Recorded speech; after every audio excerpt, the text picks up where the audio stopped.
সেভাইল নগরী বড়ই সুখকর। চিত্তহারী, কমলা আর কামিনীর জন্য খ্যাতি এর জগৎজোড়া। প্রবাদ আছে যে হতবাগা সেভাইল দেখেনি, করুণার পাত্র সে। বাস্তবিক স্পেনের শহরগুলির ভেতর এটির মতো মনোহর নগরী আর নেই। রূপসী নদী গুয়াদালকুইভারের তীরে বাস করতেন ডন জুয়ানের বাবা আর মা। জুয়ানের বাবার নাম জোসে। তিনি ছিলেন আমোদপ্রিয় যোদ্ধা, কিন্তু তার চেয়ে জনসমাজে তার স্ত্রী ডোনার পরিচিতি সমধিক। জ্ঞান বিজ্ঞানের প্রতিটি ক্ষেত্রেই ছিল তার অসামান্য পারদর্শিতা। তর্কে বিতর্কে পরম পাকা প্রাজ্ঞ ব্যক্তিটিকে নিমেষেই তিনি পরাজিত করতেন। স্মৃতি তার যেন এক অমূল্য খনি, এবং অঙ্ক ছিল তার প্রিয়তম প্রেমিক। ডোনার মহত্তম অলঙ্কারটি হলো তার ঔদার্য। তিনি ছিলেন সুন্দরী। বিধাতা পুরুষ তার রূপ নিয়ে বড় বেশি বাড়াবাড়ি করেছিলেন। সকালে তিনি দোল সুতির আবরণ আবৃত করতেন তার দেহ, বিকেলে রেশমি আর গ্রীষ্মে মসলিনে ছিল তার রুচি, কিন্তু একেবারে আট পৌড়ে। সাধারণ পরিচ্ছদের ভেতরে থেকেও ঝলসে উঠত তার অসামান্য যৌবনের উজ্জ্বল লাবণ্য। ল্যাটিন, গ্রিক জানতেন তিনি, পড়তেন ফরাসি রোম্যান্সের কামনামদির কাহিনী। রকমারি ভাষা জানলেও তার উচ্চারণ পদ্ধতি কিন্তু খুব একটা নিখুঁত ছিল না। হিব্রু আর ইংরেজির প্রতি তার আসক্তিটা ছিল প্রবল। লোকে জানত তার চরিত্র ছিল নিষ্কলঙ্ক, শুচি স্নিগ্ধ। স্থূল উদ্দাম আমাদের এই পৃথিবীতে পরিপূর্ণতাকে বড় ম্লান আর মূল্যহীন বলে মনে হয়। আমাদের আদিমতম জনক জননী চুম্বন করতেও জানতেন না। অনাঘ্রাত ফুলের মতোই পবিত্র ছিলেন তারা। তবুও ছায়াশু নিবিড় নিকুঞ্জ থেকে বিতাড়িত হয়ে তাদের নির্বাসিত জীবন যন্ত্রণা ভোগ করতে হয়েছিল। ডন জোসে আর তার স্ত্রী প্রায়শই কলহে মেতে ওঠেন। কিন্তু কেন? একমাত্র পুত্র ডন জুয়ানকে কেন্দ্র করেই তাদের ঝগড়া। 6 বছর বয়স হলো ছেলের, তাকে স্কুলে পাঠানো দরকার। ডোনা ইনেজ বললেন, কখনো না। স্কুলে গেলে বদমাস ছেলেদের পাল্লায় পড়ে সোনামণি আমার গোল্লায় যাবে। তার চেয়ে ঢের ভালো বাড়িতে ও আমার কাছে লেখাপড়া শিখবে। ছেলে ভবিষ্যৎ নিয়ে এইভাবে ডন জোসে আর ডোনা ইনেজের দুঃখময় একটা জীবনের সূচনা হলো। কলহ অবশেষে চরম পর্যায়ে উঠল, কিন্তু তাদের আভ্যন্তরীণ দ্বন্দ্বের বাহ্যিক প্রতিক্রিয়া ফুটে উঠতে দেখেনি কেউ।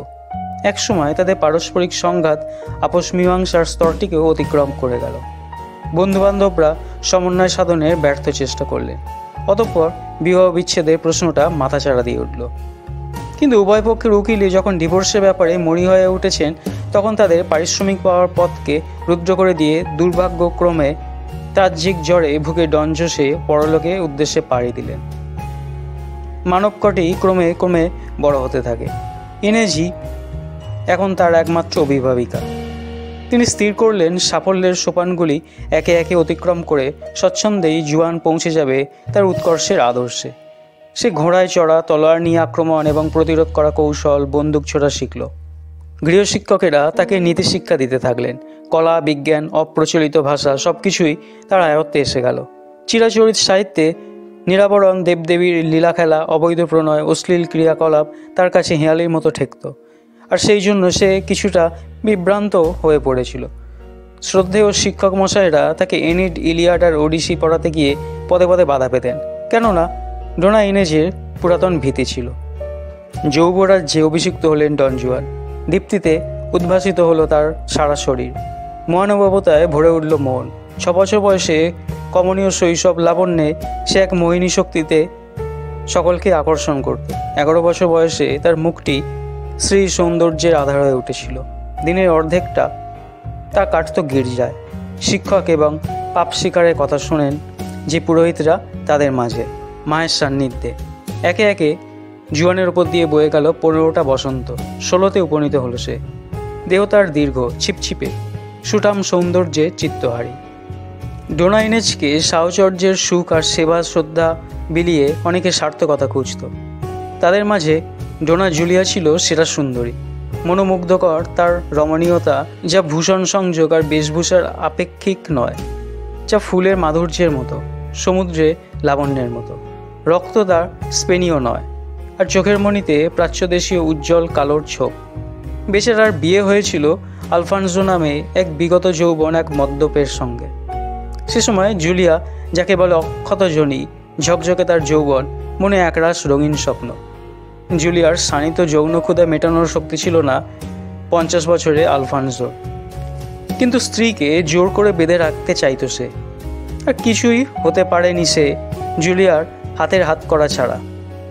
এদিকে অদমিত ক্ষুধার তোষানলে ধিকি ধিকি জ্বলত জুলিয়ার সর্বাঙ্গে, আর ঈর্ষার দাবানলে দগ্ধ হতো আলফানসো।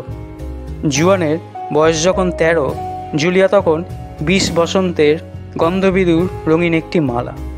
আর জুলিয়া যখন 23 বছরে অনাদৃত যৌবন নিয়ে জ্বলছে, বইতে পারছে না উদ্ভিন্ন বসন্তের ভার, সে সময় জুয়ান তার কাছে তৃষ্ণার শান্তিসুন্দর কান্তি, অনাঘ্রাত যৌবনের কমনীয় বরমাল্যের মতো তার সমগ্র মনটি অধিকার করে বসল। বয়সের বেশ কিছুটা ব্যবধান থাকায় প্রথমটায় তারা অত্যন্ত সহজভাবে মিশত। পাপের কালিমা ছিল না জুলিয়ার মনে। সহসা পরিবর্তনের একটা স্রোত বয়ে গেল।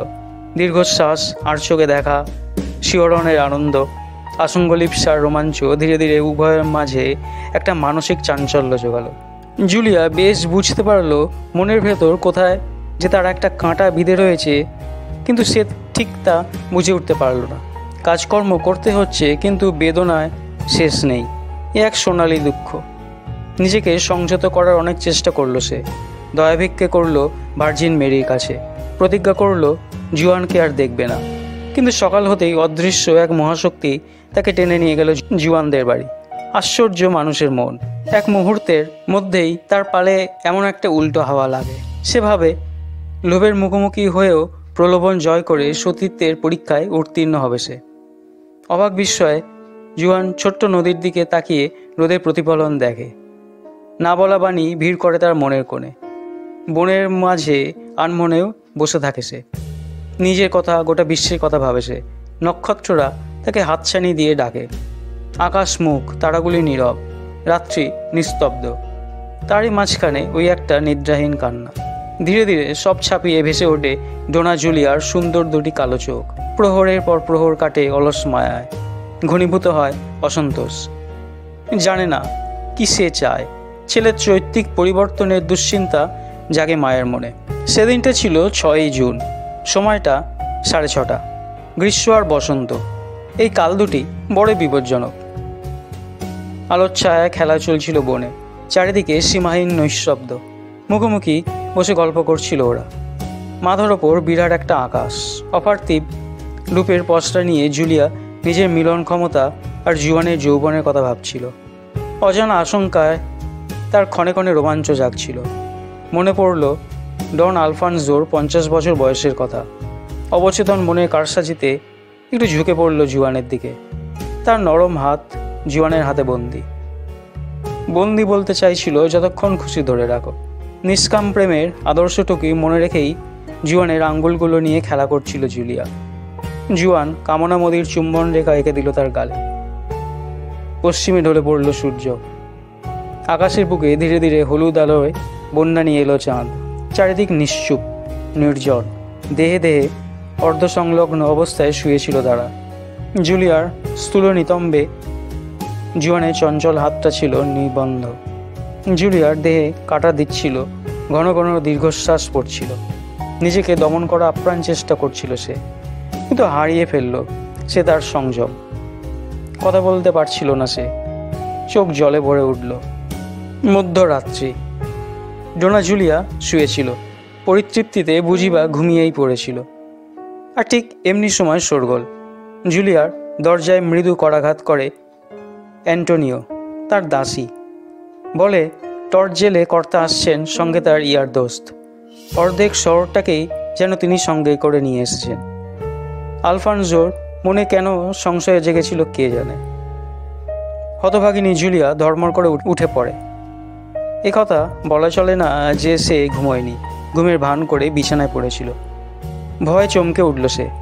যৌন শান্তিতে একটা হাই তুলে শিশু উপায় খুঁজে না পেয়ে কেঁদে উঠল।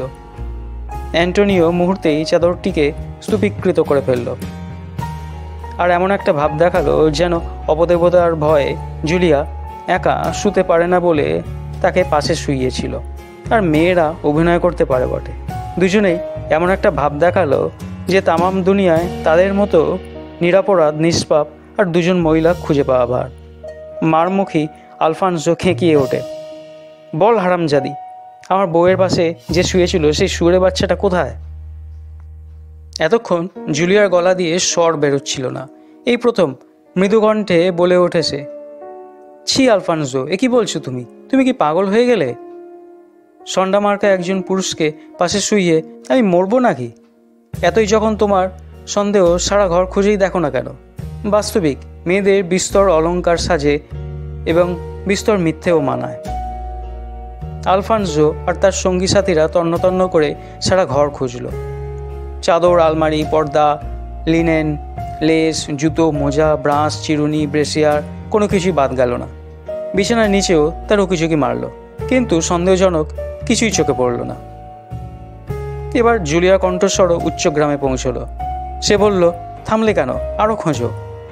এই জন্যই তো সংসারে মেয়েদের মতো হতভাগিনী আর কেউ নেই। নীরবে এতদিন তাই অশ্রুমোচন করে এসেছি। তোমার মতন বাজে একটা লোকের সঙ্গে বিয়ে হওয়ায় জীবনটা আমার নষ্ট হয়ে গেল। মুখ বুঝে তোমার অনেক অত্যাচার সয়েছি, আর নয়। তোমার কাছে আর আমি থাকবো না, যদি স্পেনে উকিল আর আইন শৃঙ্খলা বলে কিছু থাকে। তোমার জন্য যৌবনের তাপ বয়ে বেড়াচ্ছি, অথচ তৃষ্ণা মেটাবার পথ নেই। এক কালা বুড়োকে বিয়ে করে যৌবনকে জলাঞ্জলি দিল। রাশিয়ার ডিউক, ইতালির সেই অভিজাত যুবক, দুজন ধর্মযাজক, কতজন আমার রূপে মুগ্ধ হয়ে পানিপ্রার্থী হয়েছিল, তোমার মনে নেই? আমি কি কারুকে পাত্তা দিয়েছি? তোমাদের অনুসন্ধানে এরই মধ্যে শেষ হয়ে গেল যে বড়। খোঁজো, ভালো করে খোঁজো। আমি শুতে গেলাম। চেঁচামেচি করে আমার ঘুম ভাঙানোর চেষ্টা করো না। আমার প্রেমিকটিকে খুঁজে পেলে আমাকে ডেকে তুলো। হতবুদ্ধি আলফানসো মেঝের দিকে চেয়ে নীরবে কিছুক্ষণ দাঁড়িয়ে রইল। তারপর বন্ধুদের নিয়ে বেরিয়ে পড়ল গহন রাতের নিবিড় অন্ধকারে। হাজারো বন্ধু বলে কথা, তাদের পৌঁছে দিয়ে আসতে হবে না? তারা অন্তর্হিত হওয়ার সঙ্গে সঙ্গে কি লজ্জা, কি পাপ, কি দুঃখ! নারীর ছলচাতুরির অন্ত নেই। এতগুলো লোকের সন্ধানের দৃষ্টিকে কত সহজে তারা অকেজো করে দিয়েছিল। ধন্য আন্টোনিও, বুদ্ধি তোমার শানিত বটে। বিছানার স্তূপ ভেদ করে অতঃপর আত্মপ্রকাশ করল ডন জুয়ান। ঘটনার আকস্মিকতায় আর ভয়ে জুলিয়া তার রক্তশূন্য ওষ্ঠ জুয়ানের গালে ছোঁয়ায়। জুয়ানও প্রত্যুত্তর দিতে ভোলে না। ভরা যৌবনের তাপে বিপদকেও তারা তুচ্ছ জ্ঞান করল। অ্যান্টোনিও বলে, কি করছেন মশাই? অন্য কোনো রাতের জন্য বরং আপনাদের লালসাকে সঞ্চিত রাখুন। আপনাদের কি ভয়ডর বলতে কিছু নেই? এখনই কর্তামশাই এসে পড়বেন। কেমন মেজাজে ফিরবেন তিনি ভগবান জানেন। রক্তপাত কিংবা খুনোখুনিও হয়ে যেতে পারে। আর মাদাম, আপনাকেও বলিহারি আপনার রুচি। 25 কিংবা 30-এর একজন বলিষ্ঠ অশ্বারোহী সৈনিককে যদি কোনো যৌন ক্ষুধা মেটানোর জন্য বেছে নিতেন, কিছু বলতুম না। কিন্তু এ যে একরত্তি ছোট্ট একটা ছেলে, গাল টেবিলে দুধ বেরোয় এখনও। ডন আলফানসো একাই ঘরে ঢুকলেন। আন্টোনিও এক ফুয়ে বাতি নিভিয়ে দিয়েছে। ঘরের ভেতর অন্ধকার ঘুটঘুটে। দেরি করে ফেরার জন্য আলফানসো ক্ষমা চাইলেন। চিন্তা করার কোনো কারণ ছিল না জুলিয়ার। আলফানসো আর ইনেজের অবৈধ প্রণয়ের ব্যাপারটা জানতো অনেকেই। স্পর্শকাতর এই ঘটনার ক্ষেত্রে সামান্য একটু ইঙ্গিতই যথেষ্ট শক্তিশালী। এক জোড়া জুতো মেয়েদের হলেও কোনো প্রশ্ন উঠত না, কিন্তু জুতো জোড়া ছেলেদের, কি সাংঘাতিক কাণ্ড! গভীর মনোযোগের সঙ্গে আলফানসো জুতো পরীক্ষা করে তলোয়ারটা আনবার জন্য অন্য ঘরে গেল। জুয়ান এক মুহূর্ত দেরি না করে পালিয়ে যায়, কিন্তু বাগান পেরিয়ে গেটের দিকে এগিয়ে যাচ্ছে এমন সময় আলফানসোর সঙ্গে তার দৃষ্টি বিনিময় হলো। মৃত্যু হাতছানি দিয়ে যায়। আন্টোনিও ধর্ষণ ধর্ষণ বলে চেঁচিয়ে ওঠে।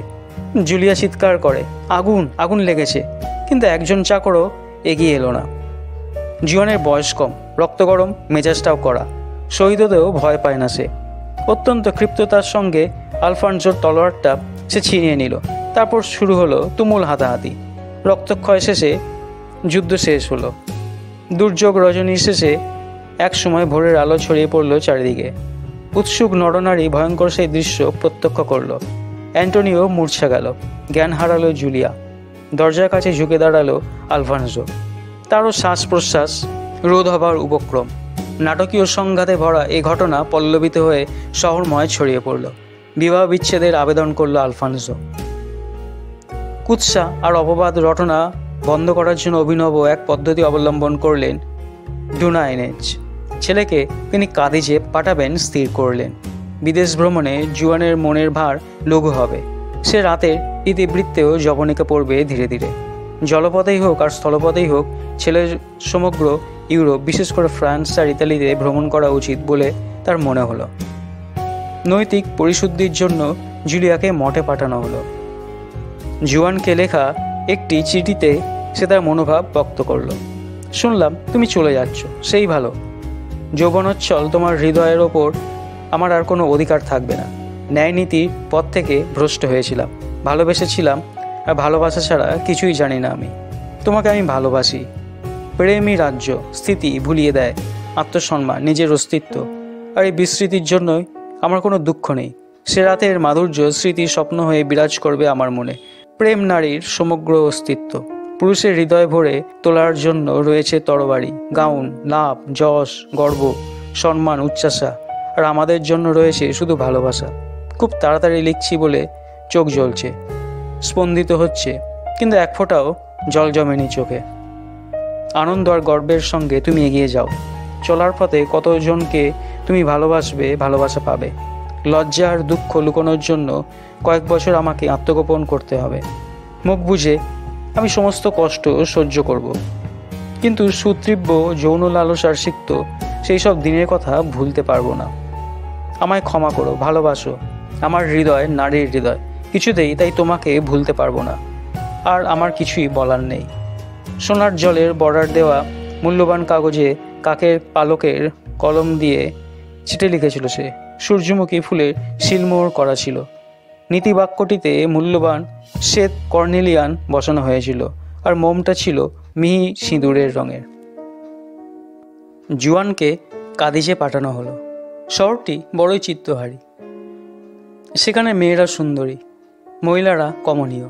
তাদের চলাচল দেখলে আবেগে বুক ফুলে ওঠে। জুয়ানকে সুদীর্ঘ পথ পাড়ি দিতে হবে, ঘুরতে হবে অনেক জায়গা। কেটে যাবে 4টি বসন্ত। ইনেজের কষ্ট হবে খুব, কিন্তু ছেলের স্বর্ণালী ভবিষ্যতের দিকে চেয়ে নীরবে মুখ বুজে তিনি সহ্য করলেন বিচ্ছেদ বেদনা। সদুপদেশ দিয়ে জুয়ানকে তিনি একটি চিঠিও লিখেছিলেন, যদিও সে সেটি পড়েনি। সময় কাটানোর জন্য ইনেজ দুষ্টু ছেলেদের লেখাপড়া শেখানোর জন্য সানডে স্কুল স্থাপন করলেন। শিক্ষায় দীক্ষায় জুয়ানের অসামান্য কৃতিত্বের কথা স্মরণ করে তিনি এতই অনুপ্রাণিত হয়েছিলেন যে পরবর্তী আরেকটি প্রজন্ম যাদের সমক্ষ রূপে আলোকপ্রাপ্ত হয় সে প্রচেষ্টায় সানন্দে আত্মনিয়োগ করেছিল। জাহাজে উঠল জুয়ান। মৃদুমন্দ বাতাস বইছিল সমুদ্রের বুকে, তখন চঞ্চল ঢেউয়ের আনাগোনা। জন্মভূমির কাছে বিদায় নেওয়া বড়ই দুঃখের, বিশেষ করে জাহাজের চলমানতায় যখন তার সুদূরের রহস্যময়তার মাঝে ধীরে ধীরে বিলীন হয়ে যায়। জুয়ান ডেকে দাঁড়িয়েছিল। কত কিছু ছেড়ে যাচ্ছে সে, দুঃখে ভরে উঠছিল মন। কিছুক্ষণ কাঁদল সে। জাহাজ চলছে, ক্রমে ক্রমে বিন্দুর মতো মিলিয়ে গেল সে ভাইল। আবেগে বেদনায় জুয়ান বলে ওঠে, বিদায় স্পেন, জানি না আর ফিরব কিনা। এমনও তো হতে পারে প্রবাসে দৈবক্রমে হয়তো জীবনের তারা খসে গেল। কপোতাক্ষ, গুয়াদাল কুইভার, বিদায় জানাই তোমাকেও। বিদায় প্রিয়তমা জুলিয়া। জুলিয়ার চিঠিটা আর একবার পড়ল সে। বুকের ভেতর একটা অস্বস্তি অনুভব করছিল জুয়ান। সামুদ্রিক বিবমিশায় অস্থির হয়ে পড়েছিল সে। লেঘর্ন বন্দরের দিকে এগিয়ে চলে ত্রিনিদাদ জাহাজ। জুয়ানের অনুচর ছিল 3 জন ভৃত্য। তার কামরায় পেড্রিলো নামে এক যোগ্য শিক্ষকও ছিলেন, অনেকগুলো ভাষায় যার পারদর্শিকতা ছিল। কিন্তু দুঃখের বিষয়, গুরুতর অসুস্থ হওয়ায় তাকে শয্যাশায়ী হতে হয়েছিল। রাতে দুরন্ত হয়ে উঠল বাতাসের গতি। নাবিকদের মুখ ফ্যাকাশে হয়ে গেল। টলমল করতে লাগলো জাহাজ। ঢেউ আবার ঢেউ, যেন রাশি রাশি বস্তা বস্তা তুলো, পেঁজা তুলো সমুদ্রে চারিদিকে ছড়িয়ে পড়েছে। ত্রিনিদাদ জলের ঝাপটায় উল্টে গেল। ক্ষয়ক্ষতি হলো প্রচুর, সেই সঙ্গে প্রাণহানি। মাতালে চোখের মতো লাল সূর্য উঠল। মাঝিমাল্লারা বুঝলো দুর্যোগ চলতে থাকবে।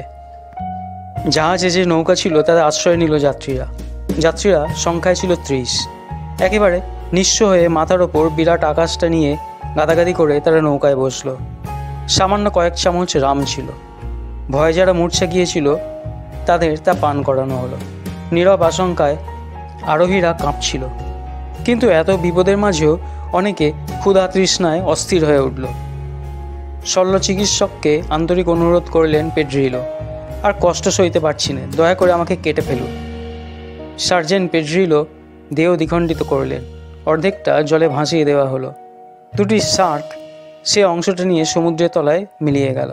3-4 জন ছাড়া সকলেই পেড্রিলোর অবশিষ্ট দেহাংশ খুন্নিবৃত্ত করল। জুয়ানেরও খুব খিদে পেয়েছিল, কিন্তু শিক্ষকের মাংস খাওয়ার প্রবৃত্তি ছিল না তার। তৃষ্ণা মেটাতে যাত্রীরা সমুদ্রের লবণাক্ত জল পান করল অঞ্চলে ভরে। এক টুকরো বাঁশ চিবিয়ে খিদে মেটানোর চেষ্টা করেছিল জুয়ান। এহেন প্রতিকূল অবস্থায় মাঝে রাতে মুষলধারে বৃষ্টি হলো, সেই সঙ্গে তুমুল ঝড়। বিরাট একটা ঢেউ এসে নৌকায় লাগলো, অতল জলে নৌকা ডুবে গেল। সাঁতার জানত জুয়ান। গুয়াদালকুইভারের স্বচ্ছ জলে যৌবনের উদ্দীপনায় সে অনেক সাঁতার কেটেছে। সাঁতরাতে সাঁতরাতে শ্রান্ত শিথিল দেহে একসময় সে অজ্ঞান হয়ে গেল। সংজ্ঞা ফিরলে প্রথমটা সে বুঝে উঠতে পারেনি কোথায় রয়েছে সে। চোখ মেলে সে দেখল 17 বছরের একটা লাবণ্য প্রতিমা। অধীর আগ্রহে জুয়ানের বুকে হাত দিয়ে সে স্পন্দন অনুভব করছিল। সেই সুন্দরী আর তার সখী জুয়ানকে একটা গুহায় নিয়ে গেল। আন্তরিক সেবা যত্নে তাকে সুস্থ করে তোলার চেষ্টা করল। রূপসীর চুল পিঙ্গল বর্ণে, চোখ দুটো মৃত্যুর মতো কালো। তার রেশমি ছায়া আকর্ষণ করে মনকে। কপাল তার শুভ্র, গাল উষার গোলাপি আভায় রঞ্জিত, মধুর তার ওষ্ঠ। আটপৌড়ে কিন্তু বর্ণোজ্জ্বল পোশাক পরেছিল সে। তার সখীও সুন্দরী, নানা রঙের মূল্যবান পোশাকে উপচে পড়ছিল তার রূপ। যতই সাধারণ পরিচ্ছেদে আবৃত করুক না কেন, সে তার 17 বসন্তের ফসল। তাকে দেখে মনে হচ্ছিল ছদ্মবেশিনী রাজকুমারী। নাম তার হাইদি। শৈশবে সে তার মাকে হারিয়েছে।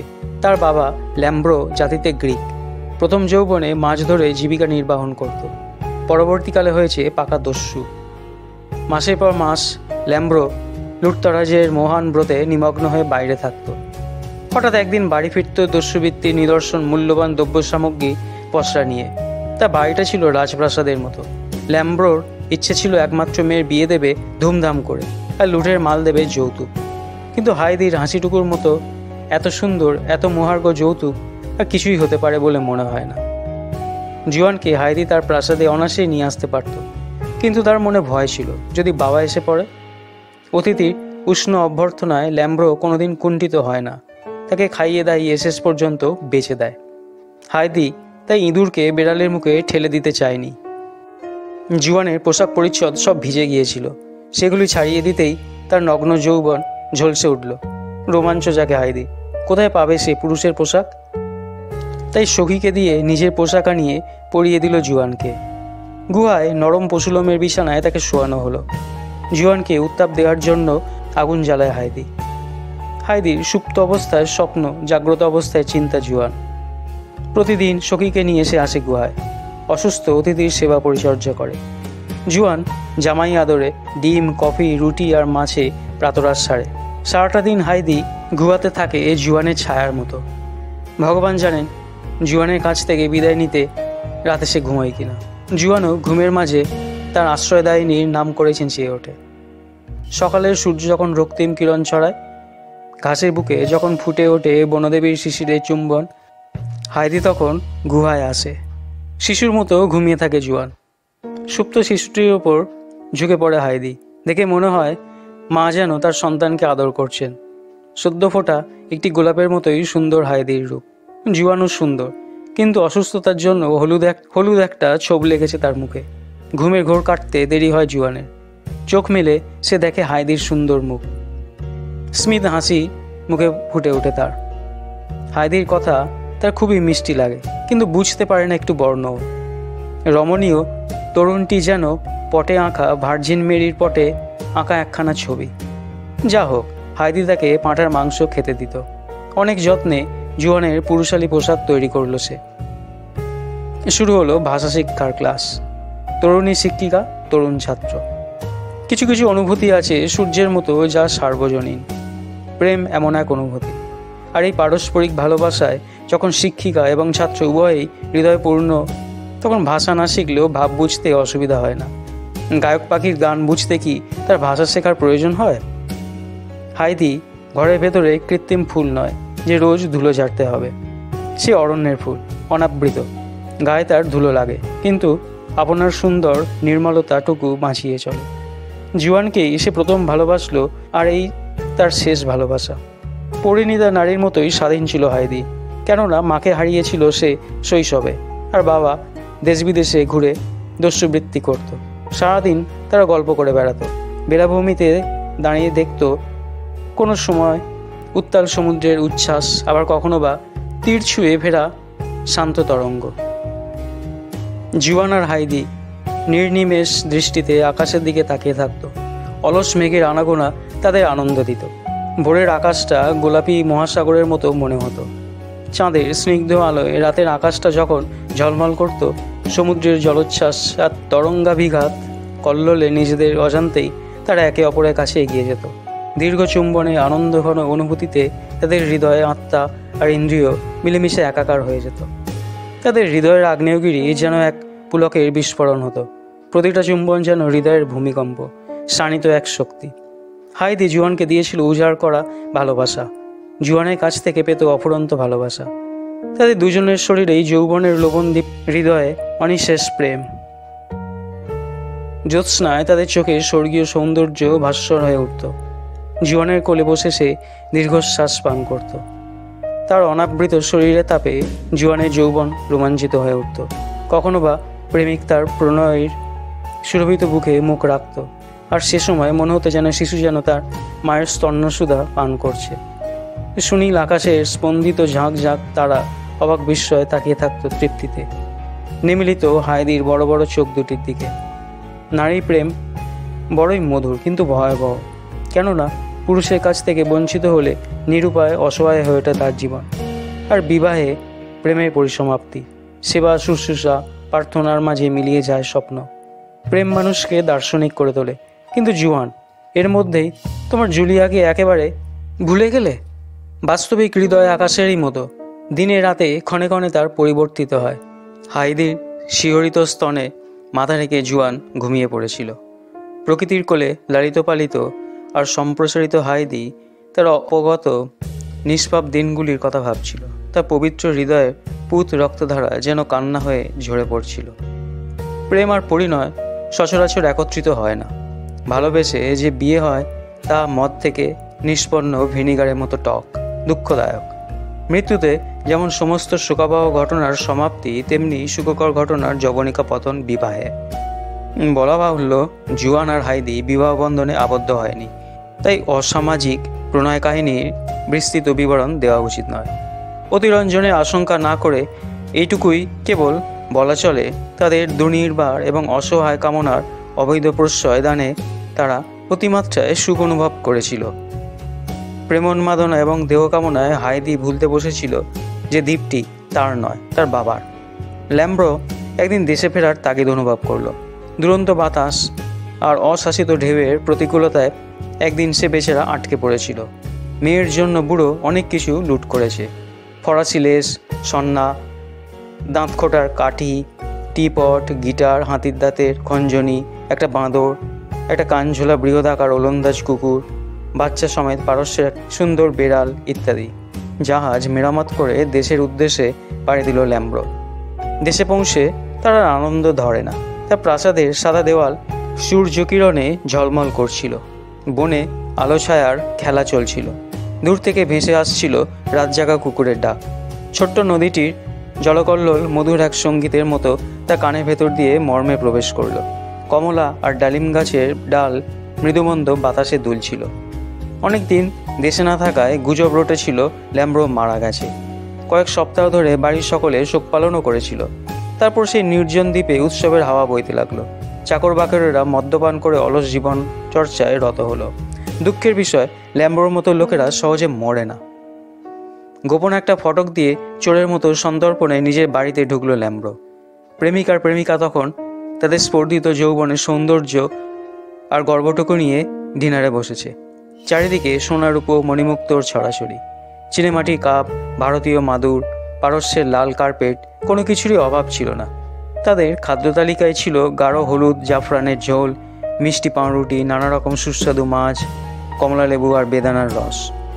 ভেলভেটের উপধানে ঝলসে উঠছিল হাইদির যৌবনোচ্ছল পা দুটি। সে তার নখ মেহেদি পাতায় রঞ্জিত করেছিল। ত্বকের সৌন্দর্যবর্ধনে মেহেদির একটি গুরুত্বপূর্ণ ভূমিকা রয়েছে, কিন্তু হাইদির নয়ন ভোলানো রূপ অঙ্গরাগের আপেক্ষিক নয়, স্বাভাবিক রমণীয়তায় তা বিকশিত। জুয়ানের গায়ে ছিল কালো এবং সোনালি একখানা শাল। ছায়াময় অতীত তার মনে এতটুকুও দাগ কাটতে পারেনি। বর্তমান তার কাছে প্রশংসনীয়। মৃতের প্রতি জুয়ান এবং হাইদির কোনো অনুকম্পা ছিল না। স্বর্গ, পৃথিবী আর বাতাস যেন তাদের জন্যই তৈরি হয়েছিল। একজন ছিল আর একজনের আয়না। তাদের মুগ্ধ চোখে উপচে পড়ত প্রশান্তি, রত্নের মতো ঝলসে উঠত পরিতৃপ্তি। যৌবনের অতিরিক্ত উচ্ছ্বাসে আফিং সেবীদের মতো তারাও দিবাস্বপ্নে বিভোর হতো। আনন্দাশ্রুতে পরিপূর্ণ হতো হাইদির স্বপ্নীল চোখ দুটি। মাঝে মাঝে অজানা একটা বিষাদে জুয়ানকে আচ্ছন্ন করতে। কত কথা বলতে চাইতো জুয়ান, হাইদি তখন স্মিত মুখে তার অধরষ্ট চুম্বন করত। জুয়ান আর হাইদি একে অপরের দিকে নির্বাক হয়ে তাকিয়েছিল। একের করতলে অপরের করতল বন্দী, একের হৃদয় অপরের হৃদয় সংলগ্ন। এই মধুর মিলনের মুহূর্তে হাইদি বলল, ইনি আমার বাবা, ল্যাম্ব্রো। ল্যাম্ব্রো বলল, তোমার তলোয়ার বের করো। তলোয়ার বের করে জুয়ান দ্বন্দ্বযুদ্ধের জন্য এগিয়ে গেল। তার শিরায় শিরায় তখন বইছে বীরত্বের উষ্ণ রক্তস্রোত। ল্যাম্ব্রো শীষ দিল। যমদূতের মতো 20 জন দস্যু এসে জুয়ানকে আষ্টেপৃষ্ঠে বেঁধে নিয়ে গেল। ইস্তাম্বুলের হাটে তাকে বিক্রি করা হবে চড়া দামে। কৃতদাসে দুঃখময় জীবন ধারণ করে নিতে হবে তাকে। হাইদি বিরাট একটা ভুল করে ফেলল। প্রেমের গর্বে তেজদীপ্ত কণ্ঠে সে তার বাবাকে বলল, জুয়ানকে আমি ভালোবাসি, তার জন্য আমি প্রাণ বিসর্জন দিতেও কুণ্ঠিত হব না। মেয়ের কথায় জুয়ানের উদ্ধতে ল্যাম্ব্রোর রক্ত গরম হয়ে উঠল, আর তার ফলেই দুজনের জীবনে নেমে এলো বিপর্যয়। জুয়ানকে হারিয়ে শোকে দুঃখে হাইদি মারা গেল। ইস্তাম্বুলের মানুষ কেনাবেচার হাট। জুয়ানের সঙ্গে জনসন নামে একজন ইংরেজ মিলিটারিকেও বিক্রি করা হলো। জনসন উইডিনের যুদ্ধে বীরত্ব দেখিয়েছিল যথেষ্ট। রুশ সম্রাটের কাছে যাচ্ছিল চাকরি নিতে। গ্রহে ফেরে তার এই ভাগ্য বিপর্যয়। জুয়ানকে জিজ্ঞাসা করে সে, তোমার এই অবস্থা হলো কেন ভাই? তার জাহাজ ডুবি আর হাইদির কথা বলতে গিয়ে জুয়ান কেঁদে ফেলল। জনসন বলল, হাইদির জন্য কাঁদছ? প্রেমিকাকে হারালে কান্না পায় বই কি। আমার প্রথম পক্ষের বউ যেদিন মৃত্যুর সঙ্গে পাল্লা লড়ে মৃত্যুবরণ করেছিল, সেদিন ছোট ছেলের মতো হাউ হাউ করে কেঁদেছিলাম। আমার দ্বিতীয় স্ত্রী একদিন বলা নেই কওয়া নেই আমাকে ছেড়ে কেটে পড়ল। আর 3 নম্বর বউকে ছেড়ে আমি যখন পালিয়েছিলাম তখন হো হো করে হেসেছিলাম। জুয়ান সুদয়, এত অল্প বয়সে 3-3টে বিয়ে করে ফেললে? আমি নির্বোধ বলে তাই বিয়ে করে ফেলেছি। যাদের ভাগ্য ভালো তারা বিয়ে না করে মেয়েদেরকে নিয়ে ফুর্তি করে, উত্তর দেয় জনসন। ইহুদি দাস ব্যবসায়ী যখন জুয়ান আর জনসনকে নিয়ে ইস্তাম্বুলের হাটে আসে, সে সময় 59 বর্ষীয় সুলতানের শেষ মহিষী গুলবেয়াজ, 4 পত্নীর মধ্যে যিনি প্রিয়তমা, তাদের দেখে অন্তঃপুররক্ষী নপুংসক বাবাকে পাঠিয়েছিলেন জুয়ানকে কিনে আনার জন্য। সুলতানা পুরন্ত যৌবন তাকে জীবনবৃত্তিতে বেশি আসক্ত করেছিল। বুদ্ধিবৃত্তি ধার ধারতেন না তিনি। দেহকামনার জ্বালা মেটানোর জন্য জুয়ানকে তার চাই। দর কষাকষি হলো অনেক। অবশেষে জুয়ানকে কিনে নেয় বাবা, কিন্তু তাকে মেয়েলি পোশাক পরতে দেওয়া হলো। জুয়ানও পরবে না, বাবাও ছাড়বে না। শেষে উপায়ন্তর না দেখে জুয়ান সেই পোশাকেই পরে ফেলে। নবীন বয়স, গোপদারিও ভালো করে ওঠেনি, কাজেই নারীর পরিচ্ছদে তাকে খাঁচা মানিয়েছিল। একটার পর একটা ঘর অতিক্রম করে অবশেষে তারা বড় একটা ঘরে এলো। আলোকিত ঘরটি চারিদিকে রত্ন আর স্বর্ণের দীপ্তি।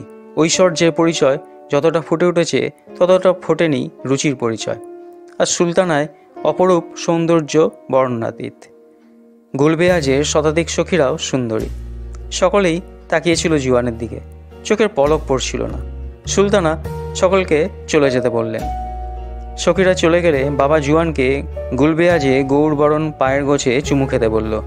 অস্বীকৃত জুয়ান বলল, পোপ ছাড়া আর কারো পায়ে আমি চুমু দিই না। গত্যন্তর না দেখে বাবা তাকে বলে, বেশ, তাহলে সুলতানার হাতেই চুমু দাও। জুয়ান এই প্রস্তাবে সর্বান্তকরণে সমর্থন করল। গুলবেয়াজ বললেন, এর নাম কি? বাবা একগাল হেসে বলে, জুয়ানা, আর সঙ্গে সঙ্গে সেও চলে গেল। সুলতানার চোখে কামনার আগুন জ্বলছিল। তিনি বললেন, খ্রিস্টান ভালোবাসতে জানো? এই প্রথম তার চোখে জল এলো। হাইদির কথা ভুলতে পারেনি জুয়ান, তাই কিছুটা উদাস লাগছিল তাকে। সহসা গুলবেয়াজ জুয়ানের বুকের ওপর ঝাঁপিয়ে পড়ে। জুয়ান তাকে মুহূর্তের জন্য পাশে বসালো, তারপর ক্ষোভের সঙ্গে বলে ওঠে, খাঁচায় আটকানো ঈগল জোর বাঁধে না। সুলতানার উদ্ভট ভোগবিলাসের দাস হয়ে থাকার ঘৃণ্য অভিরুচি আমার নেই। যারা মুক্ত, ভালোবাসা তাদেরই জন্য। আদেশ করলে আমার হাতটা পালন করবে, কিন্তু হৃদয় তা মানতে রাজি নয়। উত্তেজনায় লাল হয়ে উঠলেন সুলতানা গুলবেয়াজ, কিন্তু তার যৌন কামনা তার রাগকে ছাড়িয়ে গেল। রক্তের স্বাদ পাওয়া বাঘিনী কিছুতেই তার পিপাসা দমন করতে পারে না। যৌন আকর্ষণ তাকে নির্লজ্জ করে তুলেছিল। সব কিছু ভুলে যেই না তিনি চরম সুখের জন্য প্রস্তুত হচ্ছিলেন, সেই পরম লগ্নে ছুটতে ছুটতে ঘরে ঢোকে বাবা। হাঁপাতে হাঁপাতে সে বলে, সাবধান, সুলতান আসছেন।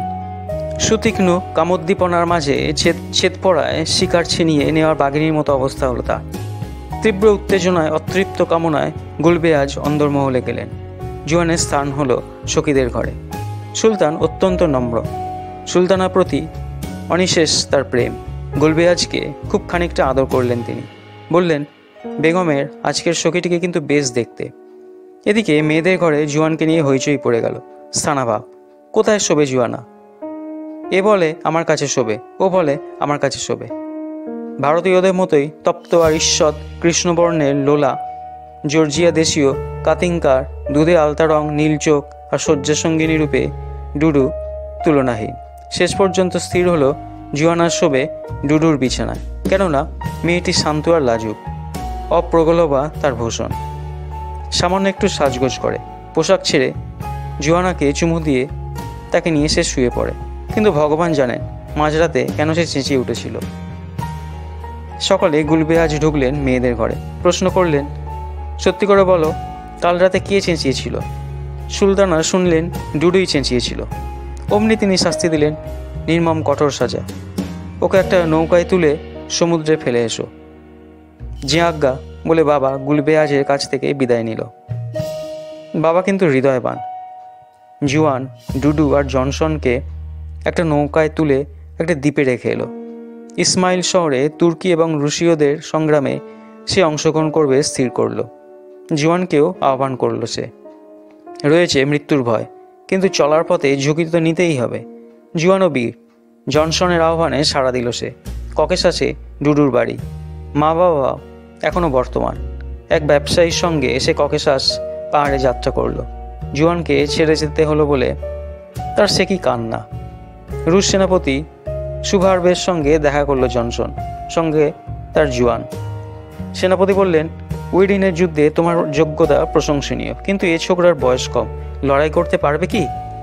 জনসন বলল, জুয়ানের বাড়ি স্পেনে, ওর রক্তে বীরত্বের উন্মাদনা।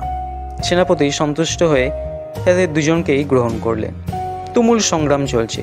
গোলাগুলি, ধর্ষণ, খুন, লুটতরাজ।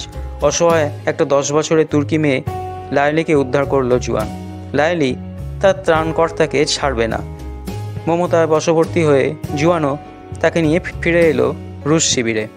বেশিরভাগ সৈন্যই যুদ্ধে কৃতিত্বের পরিচয় দিয়েছে, কিন্তু সেনাপতির বিবেচনায় পুরস্কার পাওয়ার উপযুক্ত একমাত্র সৈন্য হলো জুয়ান। কেননা নিজের প্রাণকে তুচ্ছ করে লায়লিকে সে উদ্ধার করেছে। সেনাপতির সুপারিশপত্র নিয়ে জুয়ান পিটার্সবার্গে চলল, সঙ্গে তার লায়লি। তৃতীয় পিটারের পর সিংহাসন অলঙ্কৃত করেছেন তার মহিষী ক্যাথরাইন। রাজনীতি, যুদ্ধবিদ্যায় তার নৈপুণ্য অসামান্য। প্রজারা তার মহানুভবতায় মুগ্ধ। আরেকটি ব্যাপারেও তার যোগ্যতা ছিল সন্দেহাতীত। যে কোনো যুবককেই নিমিষেই তিনি প্রেমের ফাঁদে ফেলতেন। মাঝবয়সী ক্যাথরাইনের ললিত লোভন শরীর কত পুরুষ যে কামনায় আগুনে দগ্ধ হয়েছে তার আর অন্ত নেই। অফুরন্ত রসের প্রবাহে, আসঙ্গলিপ্সায়, প্রখরতায় তিনি যে পুরুষের দিকেই তাকিয়েছেন, মুহূর্তেই জয় করেছেন তার হৃদয়। তার সর্বশেষ প্রেমিক ল্যানস্কয়ের মৃত্যুতে কিছুদিন তাকে উপস্থিত থাকতে হয়েছে। যৌন তৃষ্ণায় তিনি ছটফট করছিলেন। অনেক পতঙ্গ ক্যাথরাইনের রূপ আর কামনাবন্নিতে ঝাঁপ দিতে চেয়েছিল সম্রাজ্ঞীর, কিন্তু কারোকেই পছন্দ হয়নি। আর ঠিক এমনি সময় আবির্ভূত হলো জুয়ান। অভিজ্ঞতা জুয়ানকে আদব কায়দা পারদর্শী করে তুলেছে। ক্যাথরাইনের পায়ের কাছে বসে সে যখন ওপরের দিকে চেয়েছে, সে সময় মহিষী একবার তার দিকে তাকালেন। স্মিত হাসিতে উজ্জ্বল হলো তার মুখ। সবাস্ত সকলেই বুঝলেন জুয়ানকে তার মনে ধরেছে। পূর্ণ হলো ল্যান্ডস্কয়ের শূন্যস্থান। জুয়ান অতঃপর রুশ দেশীয় অলিখিত উপসম্রাট রূপে বিরাজ করতে লাগলো। অসীম তার ক্ষমতা। সকলে তাকে ভয় করে চলে। ভয়ে ভক্তি করে।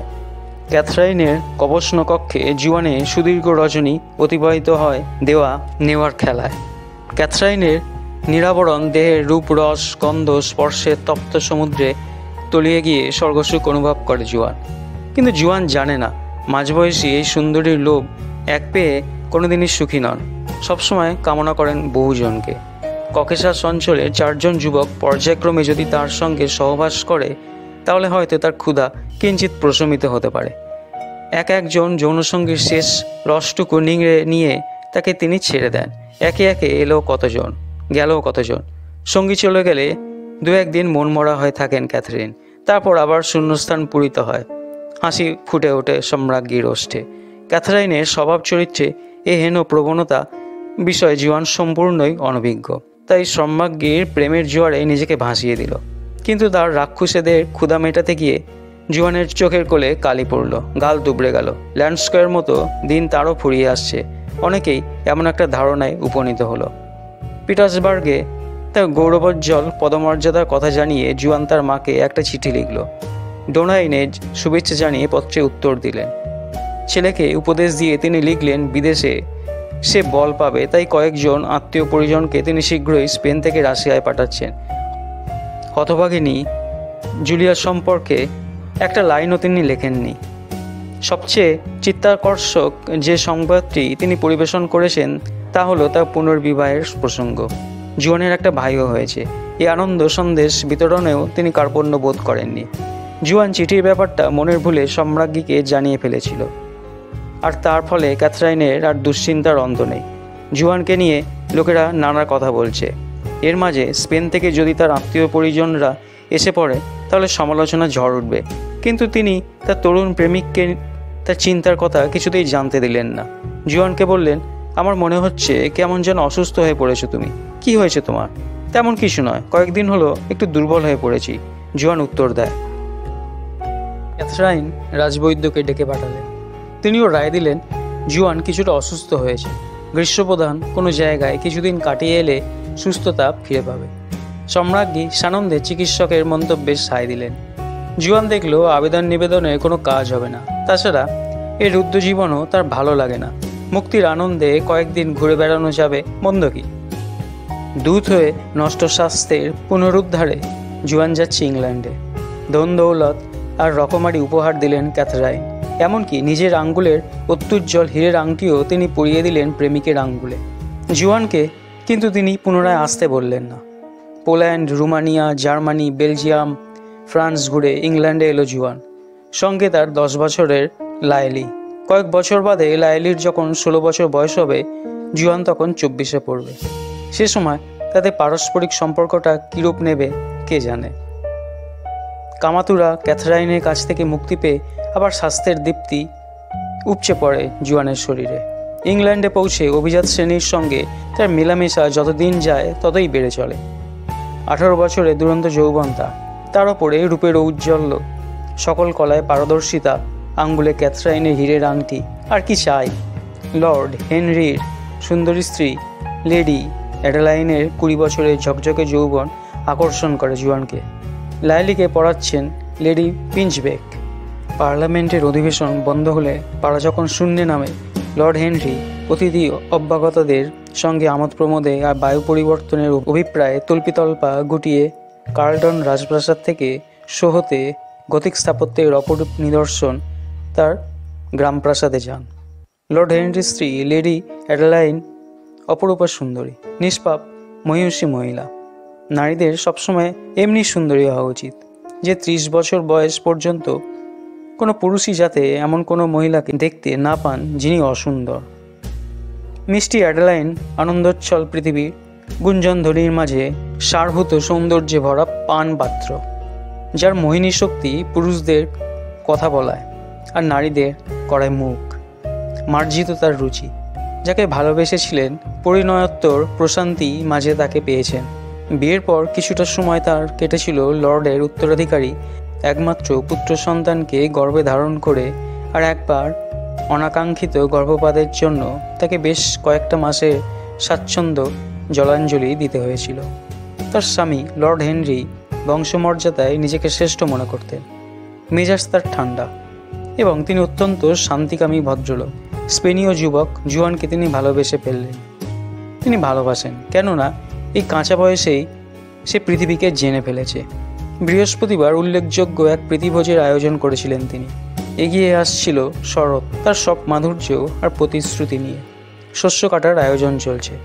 সম্ভ্রান্ত মহিলা যারা লর্ডের প্রাসাদে অতিথি হয়ে এসেছিলেন তারা হলেন ডাচেস ফিজফাল্ক, কাউন্টেস ক্লাবি, মিস একলাট, বোম্বাজিন, ম্যাক্সটে, আরোরা রাবি। যে চারজন নামজাদা ভদ্রলোক উপস্থিত ছিলেন তারা হলেন অধিবিদ্যার বিদগ্ধ গবেষক ডিক, দর্শন আর সুস্বাদু খাবারের ওপর যার সমান আকর্ষণ রেভারেন্ড রোডমন্ট, পাপকে নয় পাপিকেই ঘৃণা করেন তিনি, গণিতজ্ঞ অ্যাঙ্গেল, হেনরি সিলভার কাপ, ঘোড়া দৌড়ে যার আকর্ষণ সীমাহীন। লেডি অ্যাডেলাইনের চেয়ে জুয়ান মাত্র 6 সপ্তাহের ছোট। জুয়ান তার স্বামীর বন্ধু, বয়স কম। তাকে দেখলে মনে হয় কেমন একটা দুশ্চিন্তায় আচ্ছন্ন হয়ে আছে। সর্বোপরি সে তাদের অতিথি, তাই নিজেকে তিনি তার নিত্য শুভার্থিনী অভিভাবিকা রূপে প্রতিষ্ঠা করতে চেয়েছিলেন। তার ঐকান্তিক বাসনা ছিল যে তাদের বন্ধুত্ব যেন প্রহসনে কিংবা রোমান্সে পরিণত না হয়, যদিও অপরিমিত অভিপ্রায় মাত্রই আশঙ্কাজনক। জুয়ানের সর্বাঙ্গীন সুখ শান্তির জন্য তিনি তার বিবাহের আয়োজনে উদ্যোগী হলেন। প্রেম উচ্ছৃঙ্খল, উদ্দাম, অসংযত আর বিবাহ বর্ষণ করে শান্তি সুধা। তিনি তার স্বামীকে ভালোবাসেন, সকলে তাদের দাম্পত্য জীবনে প্রশংসা করেন। কিন্তু এত ঐশ্বর্য, এত প্রেমের মাঝেও লেডি অ্যাডেলাইন কেমন যেন এক শীতলতা আর শূন্যতা অনুভব করতেন। তিনি নিজে ভালো, তাই সকলকে তিনি ভালোবাসার রঙে রাঙিয়ে ভালো বলেই মনে করতেন। রাতের লন্ডনে জোনাকির মতো যুবকেরা তাকে ঘিরে থাকত সামান্য একটু অনুকম্পা পাওয়ার প্রত্যাশায়। অ্যাডেলাইন খাঁটি দ্রাক্ষা সব। তাঁর আর জুয়ানের বন্ধুত্বটা যেন অম্ল আর মিষ্ট পদার্থ। মিশ্রিত হওয়ার অব্যাহত পূর্বে রূপোর ঘণ্টা বেজে ওঠে, ঘোষণা করে ডিনার প্রস্তুত। মহিলা অতিথিদের মধ্যে অরোরা মেয়েটি ভারী মিষ্টি, নমনীয়, সুগন্ধ ছড়ানো একটা গোলাপের মতো, যেটি এখনও পুরোটা ফুটে ওঠেনি। ক্যাথলিক আরোরা অল্প বয়সে মা বাবাকে হারিয়েছে। অন্তরের সৌন্দর্যে সে রমণীয়। তার ঝকঝকে দুটি চোখের দিকে চেয়ে জুয়ান দীর্ঘশ্বাস ফেলল, আর পূর্ণিমার চাঁদে জমা হয় রাজ্যের দীর্ঘশ্বাস। ডাচেস ফিজফাল্ক দেহজ প্রেম কামনায় চঞ্চল। তীব্র আসঙ্গ স্পৃহায় জুয়ানকে তিনি কাছে পেতে চান। ক্যাথরাইনের মতো মাঝবয়সী এই মহিলার শরীরটাও টসটসে, রসের অনন্ত প্রবাহ। হাস্যে লাস্যে কলকাকলিতে তিনি ঝর্ণার মতোই উচ্ছল। ক্যাথরাইনের উগ্র ব্যক্তিত্ব, প্রগল্ভা যুবতীর মতো বাঁধভাঙা হাসিতে তিনি মন ভোলান না। স্মিথ হাসিতে প্রণয়ের মনে কামনার আগুন জ্বালান। ডাচেস একাই এসেছেন। তার স্বামী যে কোথায় ঘুরতে বেরিয়েছেন তা কেউ জানে না। শোনা যায় এখানেও তিনি একজন প্রেমিক জুটিয়েছেন। তা সত্ত্বেও জুয়ানকে তার চাই। বহুগামিতার বৈচিত্র্য সবসময় তাকে আকর্ষণ করে। অতীতে লর্ড হেনরির এই বাসভবনে কয়েকজন সন্ন্যাসী বাস করতেন। তাদের একজন ছিলেন ব্ল্যাক ফ্রায়ার। ব্যভিচারে লিপ্ত থাকায় মৃত্যুর পর তার আত্মা শান্তি পায়নি।